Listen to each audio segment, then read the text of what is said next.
Houston gets Justin Verlander. They relink the relationship between the future Hall of Fame pitcher and owner Jim Crane.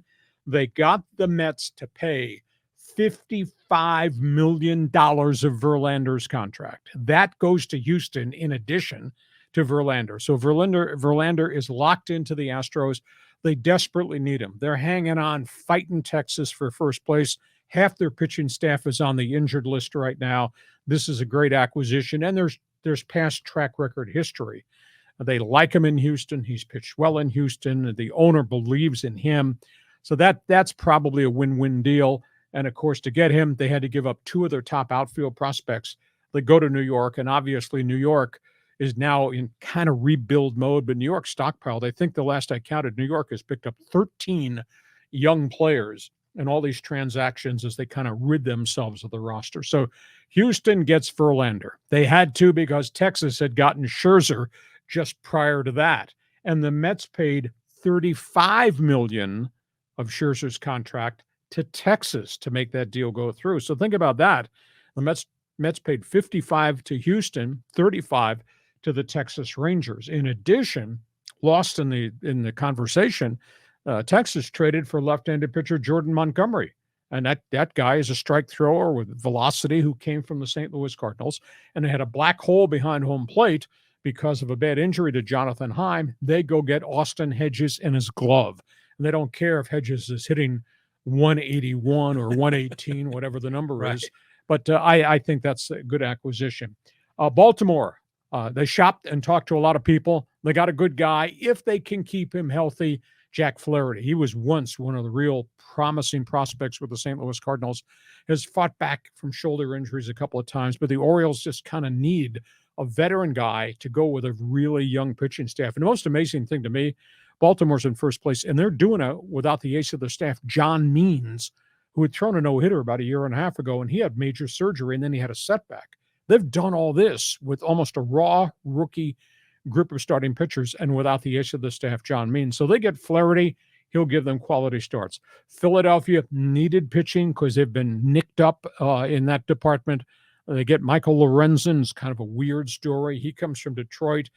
He had been in Cincinnati. He's a guy that's bounced all over the place, and then suddenly it's like a light bulb went on, and he's learned how to become a pitcher. He's had a really good statistical season for a bad Detroit Tigers team.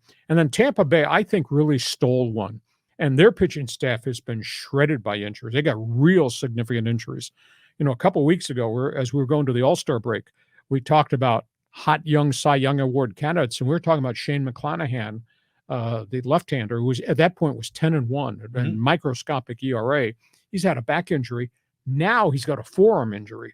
So I don't know if he's blown his elbow out. He may not be back for a long chunk of what's left of the season, or maybe even of the postseason. So Tampa Bay goes into the market and gets Adam Savale, who last I checked had a 2.34 ERA for Cleveland.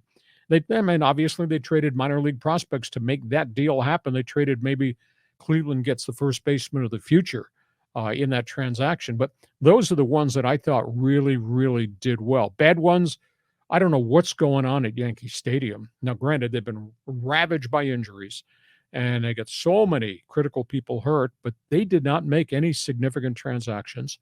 I would have thought Boston would have done something because they've kind of picked themselves up after a lousy start, and they're in such a tough division chasing down the guys in the American League East.